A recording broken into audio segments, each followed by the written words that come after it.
Hello दोस्तों, स्वागत है आपका मेरे यूट्यूब चैनल पूजा पाठ में।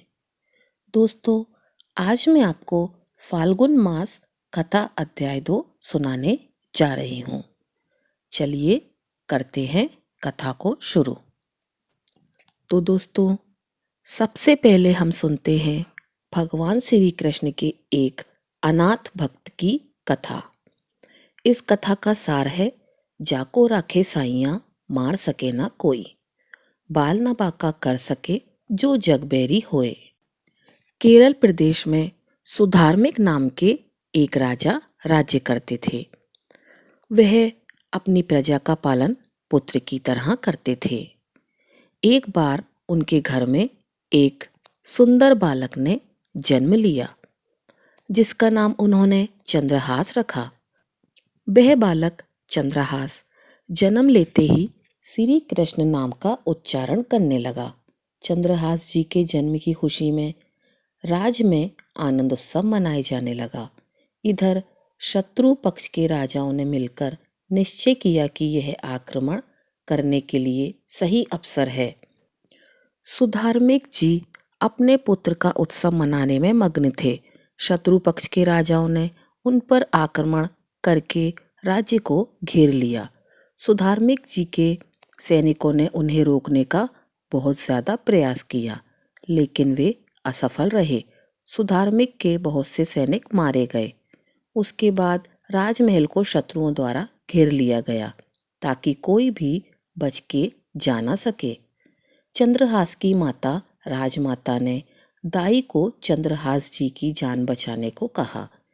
दाई ने विचार किया कि अगर वह उन्हें राजकुमार की तरह ले जाती है तो उसे मार दिया जाएगा। दाई ने झाड़ू पोछा लगाने वाली सेविका का रूप लिया और कुछ दोने पत्तलों के नीचे चंद्रहास जी को छुपाकर बाहर निकल गई। सैनिकों ने ऊपर से देखा तो वह बोली कि यह राजघराने के कुछ झूठे पत्तल आदि हैं। तो सैनिकों ने उन्हें जाने के लिए कहा, जो चंद्रहास जी को लेकर भाग गई और कंतुली पहुंची। उन्होंने वहां के मंत्री दृष्ट बुद्धि से प्रार्थना की कि मैं सेवा कला में बड़ी ही प्रवीण हूँ और कृपया करके मुझे कुछ समय के लिए महल सेवा में रख लिया जाए। उस दाई ने चंद्रहास को अपना पुत्र बताया। अब उस दाई की परीक्षा ली गई। राजघराने की सेविका होने के कारण वह परम प्रवीण थी।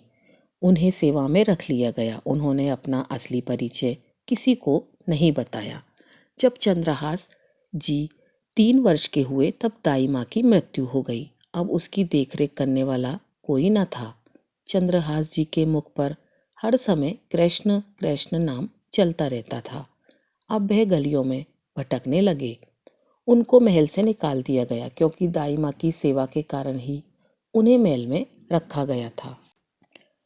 3 वर्ष के बालक चंद्रहास जी को गलियों में घूमता देख उन्हें कोई स्नान करा देता, कोई वस्त्र पहना देता, कोई भोजन करा देता। चंद्रहास जी के हर समय श्री कृष्ण नाम का जप करते रहते। एक दिन देवर्षि नारद जी ने देखा कि यह बालक श्री कृष्ण बोलता रहता है और इसका हरि के अलावा कोई नहीं है। तब नारद जी ने उन्हें बुलाया और दुलार करते हुए बोले, सुनो, मैं तुम्हें एक अमोद वस्तु देता हूँ। नारद जी उसके लिए एक छोटी सी शालिग्राम शिला लाए थे। नारद जी बोले, धो के पी लेना और दिखा के खा लेना। इन्हें धोकर जो जल होगा उसे पी लेना और जो कुछ भोजन रहेगा इनके सामने रखकर उसे खा लेना। यही तुम्हारी सेवा पद्धति है। चंद्रहास जी ने सोचा कि शालिग्राम शिला को धोने, स्नान कराने और भोग लगाने के लिए तो कोई पात्र या बर्तन चाहिए होगा। तब उन्होंने पान की तरह शालिग्राम जी को अपने मुंह में रख लिया। उस छोटे से बालक चंद्रहास ने सोचा कि यही धुल गए तो चन्नामृत भी पी लिया जाएगा और कुछ खाएंगे तो अर्पित भी हो जाएगा। नारद जी ने साथ ही उन्हें भगवान के मंत्र का भी उपदेश दिया।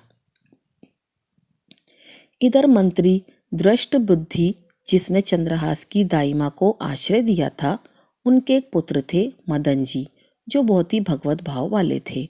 उनकी एक पुत्री थी जिसका नाम विश्यात मदन जी की भक्तों को भोजन खिलाने का स्वभाव था। उन्होंने कई भक्तों और ब्राह्मण जनों को भोजन के लिए बुलाया। तब चंद्रहास जी भी खेलते खेलते वहीं चले गए और वहां प्रसाद खाने लगे। उन बड़े बड़े विद्वानों में एक ज्योतिषाचार्य भी थे।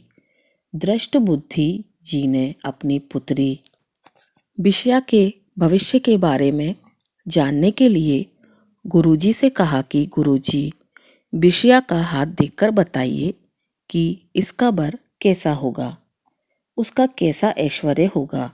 ब्राह्मण ने आसपास दृष्टि डाली और चंद्रहास, जो छोटे बालक थे, उनकी ओर इशारा करके बोले, वो है इसका वर। दृष्ट ने कहा, आपने शायद सही रेखा नहीं देखी, यह तो दासी का लड़का है, यह हमारी पुत्री का वर कैसे बनेगा। ब्राह्मण बोले, मैंने तो सही सही ही भाग्य देखा है, और दक्षिणा लेकर चले गए। दृष्ट बुद्धि ने विचार किया कि यह दरिद्र लड़का मेरी पुत्री का वर नहीं बनना चाहिए।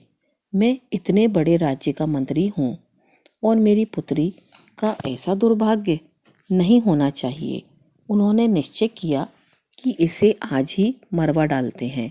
उन्होंने तुरंत जल्लादों को बुलाया और कहा, इस बालक को ले जाओ और जंगल में इसे मार के इसका कोई अंग मुझे काट के दिखाओ।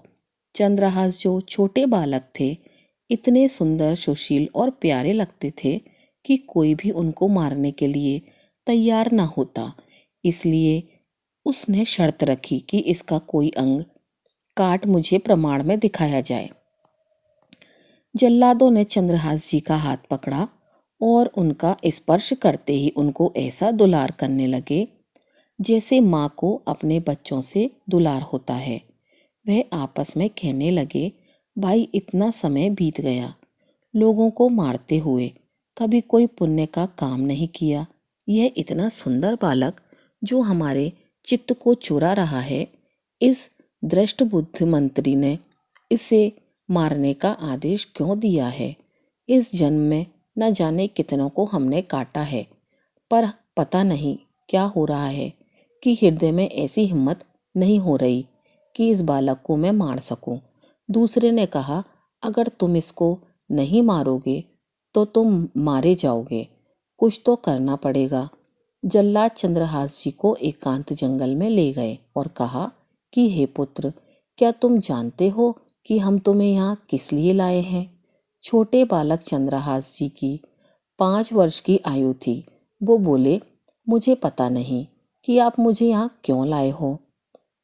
उन्होंने उत्तर दिया, हम जल्लाद हैं, दृष्ट बुद्धि ने तुम्हें मारने का हुक्म दिया है, इसलिए हमें तुम्हें मारना तो पड़ेगा ही। तुम्हें कुछ भी पसंद हो तो तुम कहो, हम तुम्हारे लिए ला देंगे। जो तुम्हें चाहिए बोलो, पर हमारी इच्छा ना होते हुए भी हमें तुम्हें मारना पड़ेगा। चंद्रहास जी बोले, मुझे तो कुछ नहीं चाहिए, बस थोड़ा समय चाहिए। मुझे मृत्यु का भय नहीं है। यदि आप मारना ही चाहते हैं तो मेरी नित्य की एक पूजा है, वह कर लूं, उसके बाद आप मुझे मार लेना। उन्होंने कहा, हाँ, हम तुम्हें समय देते हैं, तुम किसी को पुकार भी सकते हो, जो तुम करना चाहो कर सकते हो। चंद्रहास जी ने कहा, मैं तो अनाथ हूँ, श्री कृष्ण के अलावा मेरा कोई नहीं है, मैं किसको पुकारूं, मेरा आश्रय तो एकमात्र वही प्रभु है। यह कहते हुए चंद्रहास जी ने अश्रु बहाते हुए श्री शालिग्राम जी को अपने मुख से निकाला और बोले, प्रभु, मुझे तो कोई ज्ञान नहीं कि आपकी सेवा कैसे की जाती है। मैं तो अपने मुख में आपको रखता हूँ। अब मेरे जीवन का अंत होने जा रहा है। बस मैं यही प्रार्थना करना चाहता हूँ कि मैं आपके ही समीप पहुँचकर आपका ही स्मरण करूँ, आपसे कभी विलग ना हो पाऊँ। इतना कहकर चंद्रहास जी ने जल्लादों की तरफ देखा और इशारा किया कि अब मुझे मार दो। एक जल्लाद उसका भाव देखकर बैठ गया और दूसरे से बोला, भाई भले तुम या दृष्ट बुद्धि मुझे मार दो, लेकिन मैं इस बालक को नहीं मार पाऊंगा। मेरी हिम्मत नहीं है। दूसरे जल्लाद ने फिर सहमति देते हुए कहा, इस बालक में कुछ विशेषता तो है। इसके पैरों में देखो, बाएं पैर में एक छठी उंगली है। हम इसे काट के ले जाते हैं और इससे प्रमाण भी सत्य हो जाएगा कि हमने इसे मार दिया। उसके बाद कौन ही इस बालक को ढूंढेगा। यूं ही जंगल में इसे छोड़ देते हैं। जल्लादों ने ऐसा ही किया और जाकर दृष्टबुद्धि को छठी उंगली दिखा दी और कहा कि बालक का वध करके आए हैं। अब इधर जंगल में चंद्रहास जी की जो उंगली काटी गई थी, उससे रक्त प्रवाह हो रहा था। हरे कृष्ण हरे जगन्नाथ हरे वासुदेव हे जनार्दन, ऐसे नाम उच्चारण करते हुए चंद्रहास जी मूर्छित होने लगे। मृग शावक सब पक्षी आदि ने आकर चंद्रहास जी को घेर लिया। वह बीच में श्री कृष्ण गोविंद दामोदर माधव ऐसे उच्चारण करते रहे। कंतुली के ही अधीन एक चंदनपुर नाम की राजनगरी थी। वहां के राजा को पुत्र प्राप्त नहीं हो रहा था। चंदनपुर के राजा कंतुलू को कर दिया करते थे। वह कर देने कंतुलू जा रहे थे। उन्होंने जब जंगल में बहुत से मृग और पक्षियों को एक जगह को घेरे हुए देखा तो वे रुक गए। उन्होंने जाकर देखा तो एक दिव्य तेजोमय बालक मूर्छित अवस्था में पड़ा था और उसकी उंगली से रक्त प्रवाह हो रहा था। उन्होंने चंद्रहास जी को गोद में उठाया और आनंदित हो गए कि मेरा दान पुण्य सफल हो गया, जो मुझे ऐसा सुंदर बालक मिला। राजा बालक चंद्रहास जी को लेकर घर आए और हृदय में भगवान का बार बार कृपा प्रसाद मानते रहे कि भगवान ने मुझे पुत्र दिया। उन्होंने चंद्रहास जी से सब पूछा कि तुम्हारे माता पिता कौन हैं। तो चंद्रहास जी ने उत्तर दिया कि श्री कृष्ण, इसके अलावा मेरा कोई नहीं है। राजा समझ गए कि भगवान ने ही कृपा करके मुझे ऐसा महाभागवत पुत्र दिया है। राजा ने बड़ा उत्सव मनाया। राज्य सिंहासन का अग्रिम उत्तराधिकारी युवराज पद चंद्रहास जी को दे दिया गया। पूरे राज्य में आनंद की वर्षा होने लगी। राजा ने विचार किया कि ऐसा प्रतापी भक्त हमारे यहाँ आया है तो अब हमें किसी को कर देने की जरूरत नहीं है। लगातार 3 बार जब कर नहीं पहुंचा तो सम्राट ने मंत्री को इस समस्या को सुलझाने का आदेश दिया। मंत्री चंदनपुर राज्य में पहुंच गया। वहां चंद्रहास जी का ऐसा प्रभाव था कि सब कृष्ण भजन करते और आनंद में मग्न रहते। दृष्ट बुद्धि ने उन्हें पहचाना और सोचा कि यह तो वही बालक है और विचार किया कि यह तो बहुत ही अनिष्ट हो गया। हमने तो इसे मारना निश्चित किया था और जल्लादों ने इसको छोड़ दिया और अब तो यह राज का राजकुमार बन गया है। उन्होंने राजा से कहा, पहली बात, इस बालक को युवराज पद पर बिठाने से पहले तुम्हें सम्राट को सूचना देनी चाहिए थी। दूसरी बात, अभी तक तुमने कर नहीं दिया है। सम्राट चाहे तो एक क्षण में तुम्हारे राज्य को नष्ट कर दिया जाएगा। चंदनपुर के राजा ने हाथ जोड़कर कहा, महाराज, अब आप ही हमारी रक्षा करें। मंत्री के मन में था कि किसी भी तरह चंद्रहास जी को मरवाना पड़ेगा, क्योंकि ब्राह्मण ने बताया था कि वे ही उनकी पुत्री के वर होंगे। मंत्री ने कहा, यदि आप चंद्रहास जी को सम्राट के पास भेज देते हैं तो वह निश्चित ही प्रसन्न हो जाएंगे और आपके इस अपराध को क्षमा कर देंगे। राजा ने यह बात स्वीकार कर ली।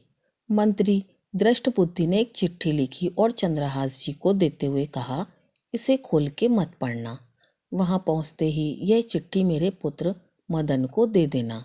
वह सम्राट से मिलने, माफी मांगने आदि सब में तुम्हारी सहायता कर देगा। यह चिट्ठी तुम रास्ते में खोलकर मत देखना। चंद्रहास जी ने पत्र को अपनी पगड़ी में बांध लिया और कुंतलू के लिए चल पड़े।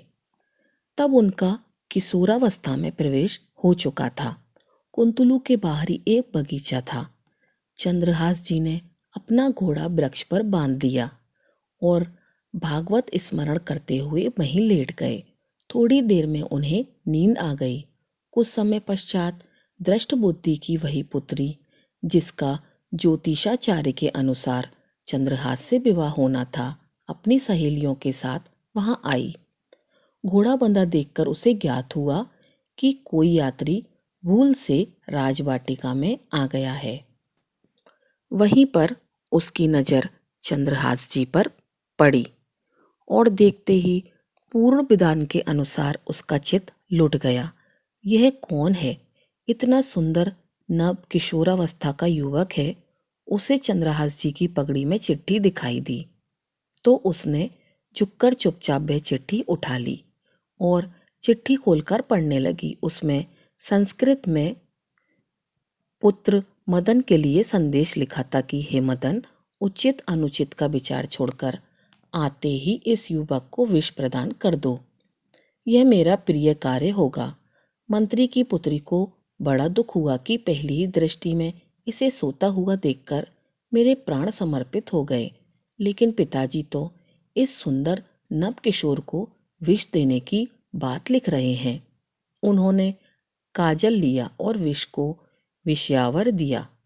अब उस पत्र का अर्थ बदल गया कि हे मदन, उचित अनुचित का विचार छोड़कर आते ही इसे विषया प्रदान कर दो। यह मेरा प्रिय कार्य होगा। उसने पत्र वहीं उसकी पगड़ी में वापस रख दिया और अपने घर जाकर उसकी प्रतीक्षा करने लगी। चंद्रहास जी उठे और मंत्री के घर पहुंचकर मदन से मिले। मदन को जब पता लगा कि चंदनपुर से पिताजी ने इसको पत्र भेजा है और यह वहां के राजकुमार हैं, तो चंद्रहास को हृदय से लगा लिया। चंद्रहास जी ने कहा, आपके पिता ने यह पत्र दिया है। मदन ने पत्र पढ़ा। अभी ही इस युवक को विषया प्रदान कर दो। तुरंत बिना विचार किए मदन ने पंडित को बुलाकर विषया और राजकुमार दोनों का विवाह कर दिया। अब मंत्री अपने घर आए तो सब साज सजावट और विवाह का माहौल देखकर हैरान हो गए। किसी ने उन्हें बताया कि आप ही ने तो इस विवाह का आदेश दिया था। मदन के पास चिट्ठी रखी है। मंत्री अपने घर गए और मदन से कहने लगे, तुम्हारी बुद्धि मारी गई है। क्या हमने पत्र में विवाह करने का कहाँ लिखा था? मदन ने कहा, पिताश्री, आपकी आज्ञा का उल्लंघन नहीं हुआ है।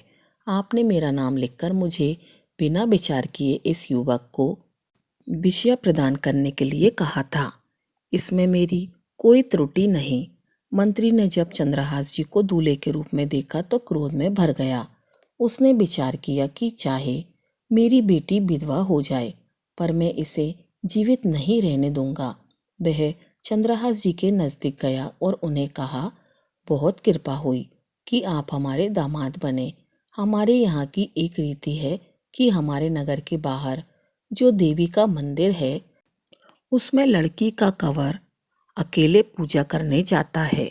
आपको हमारी कुल की रीति का निर्वाह करना होगा। चंद्रहास जी मान गए और पूजन की थाल तैयार करने लगे। दूसरी ओर मंत्री ने कई बलवान सैनिकों को भेजा और आदेश दिया कि देवी पूजन के लिए जो आ रहा है तत्काल उसे काट देना। किसी भी तरह वे बचना नहीं चाहिए, अन्यथा तुम सब मारे जाओगे। सब राज सैनिक आदेश पाकर पहले ही वहां पहुंच गए। उसी समय वहां के चक्रवर्ती सम्राट कुछ बड़े बड़े विद्वानों और ऋषियों से बात कर रहे थे। ऋषियों ने कहा, महाराज, अब आपका राज्य सिंहासन पर बैठना राज्य के लिए मंगल में नहीं होगा। आपका समय बदल रहा है। इस समय यदि चंद्रहास जी को सम्राट पद पर बैठा दिया जाए तो आगे अकाल नहीं पड़ेगा और प्रजा का मंगल होगा। यह मुहूर्त आज के राज सिंहासन से हटने का है। सम्राट ने कहा, प्रजा और देश का मंगल हो, इसलिए मैं बिल्कुल इसका पालन करूंगा। मदन वहीं बैठे हुए थे। सबने कहा, तुरंत जाओ और तुम्हारे बहनोई चंद्रहास जी को बुलाकर लाओ। मदन तुरंत निकले तो सैनिकों ने उन्हें बताया कि चंद्रहास जी तो देवी पूजन के लिए नगर के बाहर जा रहे हैं। मदन उसी दिशा में गए और चंद्रहास जी को मिलते ही उन्होंने कहा, सुनो, देवी की पूजा मैं कर लूँगा। इसी समय मुहूर्त है, जाओ, सम्राट पद का अभिषेक कराने के लिए आपको बुलाया गया है। इतना कहकर मदन जी देवी पूजा के लिए और चंद्रहास जी सम्राट पद के लिए अलग अलग दिशा में चले गए। इधर चंद्रहास जी का राजाभिषेक होने लगा। वहां देवी मंदिर में दृष्टबुद्धि के पुत्र मदन पूजा करने के लिए पहुंचे तो पहले से तैयार सैनिकों ने उन्हें काट कर फेंक दिया। मंत्री का सारा खेल उल्टा हो गया। पुत्र की हत्या हो गई और चंद्रहास जी का सम्राट पद पर अभिषेक हो गया। सैनिकों ने आकर मंत्री को सूचना दी कि देवी मंदिर में आपके आदेश अनुसार जो मारा गया वो आपका पुत्र मदन था। दृष्टबुद्धि ने कहा, यह कैसे संभव हो सकता है? वो तो चंद्रहास था। सैनिक बोले, उसका तो सम्राट पद पर अभिषेक हो गया। अब दृष्टबुद्धि छाती पीट पीट कर खूब रोने लगा, बार बार चिल्लाने लगा, हाय, मैं कितना अभागी हूँ जो मैंने अपने पुत्र को ही मरवा दिया। चंद्रहास जी ने जब इसके बारे में सुना तो सोचा कि मृत्यु तो मेरी निश्चित थी, फिर भी मदन को मेरी मृत्यु कैसे प्राप्त हुई। वह तुरंत गए और मदन के शव को सामने रख उन्होंने भगवान का ध्यान स्मरण करते हुए मदन के शव पर हाथ फेरा तो वह जीवित हो गए। यह घटना दृष्टबुद्धि को पता नहीं थी। तब तक उन्होंने अपनी खोपड़ी फोड़ फोड़ कर अपनी हत्या कर ली। चंद्रहास जी ने उन्हें भी उनका जीवन वापस दिलाया और कहा, पिताजी, अब तो कृष्ण कृष्ण जपो। अब उनकी बुद्धि शुद्ध हुई और भगवान का आश्रय लेकर उन्होंने भी अपने जीवन को भागवत भक्ति में लगाया। तो प्रेम से बोलिए, ओम नमो भगवते वासुदेवाय नमः। प्रिय भक्तों, यह तो थी भगवान श्री कृष्ण की बड़ी ही दिव्यमय कथा। तो आइए माघ मास महात्म के शिव पुराण के दूसरे अध्याय की कथा का श्रवण करते हैं। ना पूछो शिव की पहचान, वे तो भस्माधारी हैं। भस्म से होता जिनका श्रृंगार, हम उन शिव शंकर के पुजारी हैं। श्री सूत जी सोनक आदि ऋषि से कहते हैं, हे सोनक, इस शिव पुराण के दान के प्रभाव से भगवान शिव का अनुग्रह पाकर मनुष्य भवबंधन से मुक्त हो जाता है। शिव पुराण को विधि पूर्वक संपन्न करने पर यह संपूर्ण फल देता है तथा भोग और मोक्ष प्रदान करता है। मुने, शिव पुराण का सारा महात्म जो संपूर्ण फल देने वाला है। श्री शिव पुराण सभी पुराणों के माथे का तिलक है। जो मनुष्य सदा भगवान शिव का ध्यान करते हैं, जिनकी वाणी शिव के गुणों की स्तुति करती है और जिनके दोनों कान उनकी कथा सुनते हैं, उसका जीवन सफल हो जाता है। ऐसे लोग यह लोक और परलोक में सदा सुखी रहते हैं। भगवान शिव के सच्चिदानंद के स्वरूप का स्पर्श पाकर ही समस्त प्रकार के कष्टों का निवारण हो जाता है। उनकी महिमा जगत के बाहर और भीतर दोनों जगह विद्यमान है। आनंद स्वरूप परम शिव की मैं शरण लेता हूँ। श्री सूत जी कहते हैं, हे मुनियों, इस शिव पुराण महात्म्य को बताने का समय है। मैं एक प्राचीन वृत्तांत का वर्णन करूंगा, जिसे आप ध्यानपूर्वक सुनिए। बहुत पहले की बात है। परास के पुत्र मेरे गुरु व्यास जी सरस्वती नदी के तट पर तपस्या कर रहे थे। एक दिन सूर्य के समान तेजस्वी विमान से यात्रा करते हुए भगवान सनद कुमार वहां जा पहुंचे। मेरे गुरु ध्यान में मग्न थे।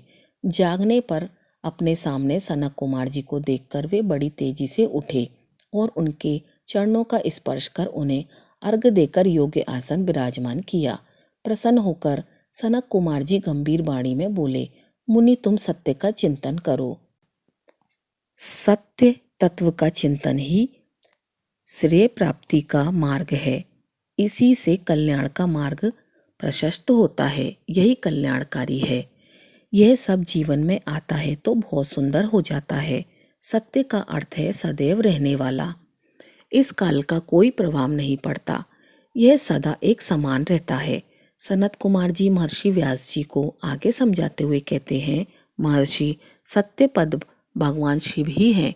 भगवान शंकर का श्रवण कीर्तन और मनन ही उन्हें प्राप्त करने के सर्वश्रेष्ठ साधन है। पूर्व काल में मैं दूसरे अनेक साधनों के भ्रम में पड़ा घूमता हुआ तपस्या करके मंदराचल पर्वत पर जा पहुंचा। कुछ समय बाद महेश्वर शिव की आज्ञा से सबके साक्षी तथा शिव गणों के स्वामी नंदकेश्वर वहां आए और इसने पूर्वक मुक्ति का साधन बताते हुए बोले, भगवान शंकर का श्रवण कीर्तन और मनन ही मुक्ति का स्रोत है। यह बात मुझे स्वयं देवादिदेव भगवान शिव ने बताई है, अतः तुम इन्हीं साधनों का अनुष्ठान करो। व्यास जी ने ऐसा कहकर सनत कुमार ब्रह्मधाम को चले गए। ऋषि बोले, सूत जी, आपने श्रवण कीर्तन और मनन को मुक्ति का उपाय बताया है, किंतु जो मनुष्य इन तीनों साधनों में असमर्थ हो, वह मनुष्य कैसे मुक्त हो सकता है? किस कर्म के द्वारा बिना यत्न के ही मोक्ष मिल सकता है? श्री सूत जी कहते हैं, हे सोनक जी, श्रवण कीर्तन और मनन जैसे साधनों को करना प्रत्येक के लिए सुगम नहीं है। इसके लिए योग्य गुरु और आचार्य चाहिए। गुरु मुख से सुनी गई वाणी मन की शंकाओं को दग्ध करती है। गुरु मुख से सुने शिव तत्व द्वारा शिव के स्वरूप के दर्शन और गुणा आवाद में रस का पान होता है, तभी भक्त कीर्तन कर पाता है। यदि ऐसा कर पाना संभव न हो तो मुख्य कि वह भगवान शंकर के लिंग एवं मूर्ति की स्थापना करके रोज उनकी पूजा करें।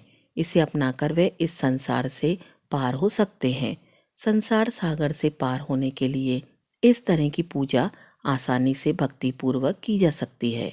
अपने शक्ति एवं सामर्थ्य के अनुसार धन राशि से शिवलिंग या शिव मूर्ति की स्थापना कर भक्ति भाव से उसकी पूजा करनी चाहिए। मंडप, गोपुर, तीर्थ, मठ एवं क्षेत्र की स्थापना कर उत्सव का आयोजन करना चाहिए तथा पुष्प, धूप, वस्त्र, गंध, दीप तथा पुआ और तरह तरह के भोजन नैवेद्य के रूप में अर्पित करना चाहिए। श्री शिव जी ब्रह्म स्वरूप और निष्कल अर्थात कला रहित भी हैं और कला रहित भी मनुष्य इन दोनों स्वरूपों की पूजा करते हैं। शिव जी को ही ब्रह्म पदवी भी प्राप्त है। कलापूर्ण भगवान शिव जी की मूर्ति का पूजन भी मनुष्य द्वारा की जाती है और वेदों ने भी इस तरह की पूजा की आज्ञा प्रदान की है। सनत कुमार जी ने पूछा, हे नंदकेश्वर, पूर्व काल में उत्पन्न हुए लिंग बेर अर्थात मूर्ति की उत्पत्ति के संबंध में आप हमें विस्तार से बतलाइए। नंदकेश्वर ने बताया, मुनीश्वर, प्राचीन काल में एक ब्राह्मण और विष्णु के मध्य युद्ध हुआ था तो उनके बीच स्तंभ रूप में शिवजी प्रकट हुए। इस प्रकार उन्होंने पृथ्वी लोक का संरक्षण किया। उसी दिन से महादेव जी का लिंग के साथ साथ मूर्ति पूजन भी जगह जगह प्रचलित हो गया। अन्य देवताओं की साकार अर्थात मूर्ति पूजा होने लगी, जो कि अभिष्ट फल प्रदान करने वाली थी, परंतु शिव के लिंग और मूर्ति दोनों की ही पूजनीय है। केश्वर बोले, पूर्व काल में श्री विष्णु अपनी पत्नी श्री लक्ष्मी जी के साथ शेष सैया पर शयन कर रहे थे। तब एक बार ब्रह्मा जी वहां पहुंचे। फिर भी शांत रहते हुए वो बोले, पुत्र, तुम्हारा कल्याण हो, कहो अपने पिता के पास कैसे आना हुआ? यह सुनकर ब्रह्मा जी कहने लगे, मैं तुम्हारा रक्षक हूँ, सारे जगत का पितामह हूँ, सारा जगत मुझ में निवास करता है। तू मेरी नाभि कमल से प्रकट होकर मुझसे ऐसी बातें कर रहा है। इस प्रकार दोनों में विवाद होने लगा।